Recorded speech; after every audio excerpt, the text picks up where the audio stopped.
కరుడుగట్టిన గ్యాంగ్స్టర్ అన్మోల్ బిష్నోయ్ని తాజాగా భారత్కు తరలించింది అమెరికా. ఢిల్లీలో విమానం దిగిన వెంటనే అన్మోల్ బిష్నోయ్ని ఎన్ఐఏ అధికారులు అదుపులోకి తీసుకున్నారు. కాగా అన్మోల్ బిష్నోయ్పై క్రిమినల్ కేసులు అనేక ఉన్నాయి. ఇందులో ప్రధానమైంది బాబా సిద్దికీ హత్య కేసు. అలాగే ప్రముఖ పంజాబీ గాయకుడు మూసేవాలా హత్యతోనూ అన్మోల్ బిష్నోయ్కి సంబంధాలున్నాయని పోలీస్ వర్గాలు వెల్లడించాయి.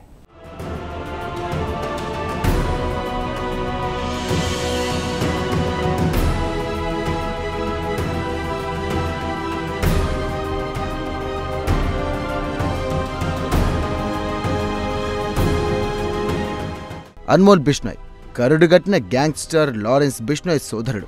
అమెరికాలో ఉన్న అన్మోల్ బిష్నోయ్ ఇక తాజాగా భారత్కు తరలించారు. అంతేకాదు అన్మోల్ బిష్నోయ్తో పాటు మరో 199 మందిని కూడా భారత్కు డిపోర్ట్ చేశారు. వీరిలో ఇద్దరు పంజాబ్ వాంటెడ్ జాబితాలో ఉన్నారు. వీరు ప్రయాణించిన విమానం తాజాగా ఢిల్లీలోని ఇందిరాగాంధీ అంతర్జాతీయ విమానాశ్రయంలో ల్యాండ్ అయింది.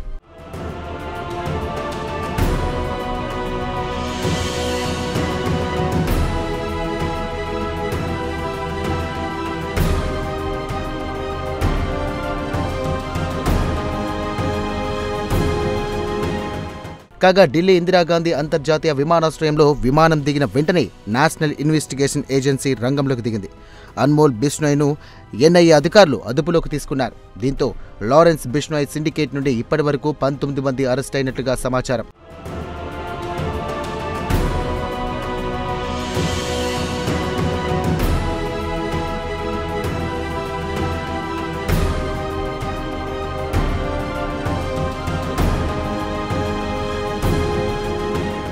కాగా కిందటి ఏడాది ముంబైలోని సినీ నటుడు సల్మాన్ ఖాన్ ఇంటి దగ్గర కాల్పులు జరిపిన సంగతి తెలిసిందే. ఈ కాల్పులు దేశమంతా కలకలం సృష్టించాయి. కాగా సదరు కాల్పులు తమ పనే అంటూ అన్మోల్ బిష్నోయ్ సోషల్ మీడియాలో ఓ పోస్ట్ పెట్టారు. ఈ పోస్ట్ కాస్త వైరల్ అయింది. ఈ నేపథ్యంలో అన్మోల్ బిష్నోయ్పై లుకౌట్ నోటీసులు జారీ చేశారు ముంబై పోలీసులు.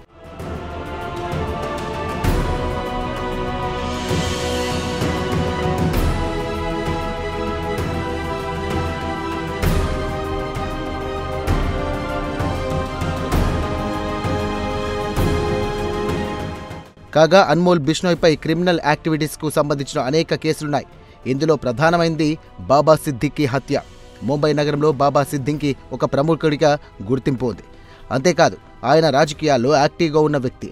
అజిత్ పవార్ నాయకత్వంలోని నేషనలిస్ట్ కాంగ్రెస్ పార్టీలో ఒక ప్రముఖ నేతగా బాబా సిద్దికీ గుర్తింపు ఉంది. కాగా బాబా సిద్దికీని తామే హతమార్చినట్లు వెల్లడిస్తూ అప్పట్లో అన్మోల్ బిష్నోయ్ పోస్ట్ పెట్టి హల్చల్ చేశాడు.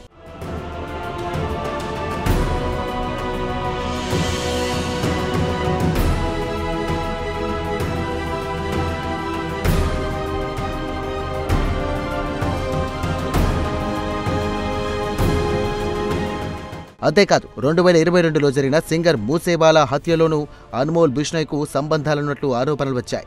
సింగర్ మూసేవాలా పంజాబ్కు చెందిన ప్రముఖ గాయకుడు. కాగా మూసేవాలా హత్యకు కొన్ని రోజుల ముందు నకిలీ పత్రాలు సృష్టించి అన్మోల్ బిష్నోయ్ దేశ సరిహద్దులు దాటినట్లుగా గతంలో నిఘా వర్గాలు వెల్లడించాయి.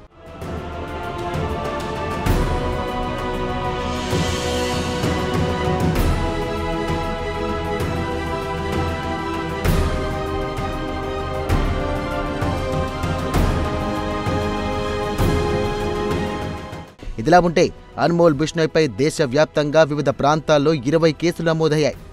అంతేకాదు అన్మోల్ బిష్నోయ్కు సంబంధించిన సమాచారం ఇచ్చిన వారికి ఏకంగా 10 లక్షల రూపాయలు రివార్డు ప్రకటించింది నేషనల్ ఇన్వెస్టిగేషన్ ఏజెన్సీ.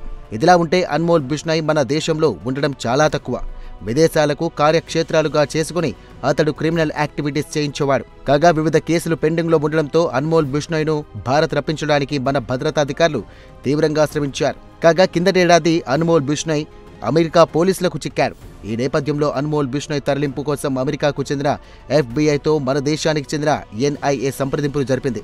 అంతిమంగా అన్మోల్ బిష్నోయ్ను భారత్కు రప్పించింది NIA. మొత్తం మీద కరుడుగట్టిన గ్యాంగ్స్టర్ అన్మోల్ బిష్నోయ్ను భారత్కు తరలించేలా చేయడంలో నేషనల్ ఇన్వెస్టిగేషన్ ఏజెన్సీ విజయం సాధించింది.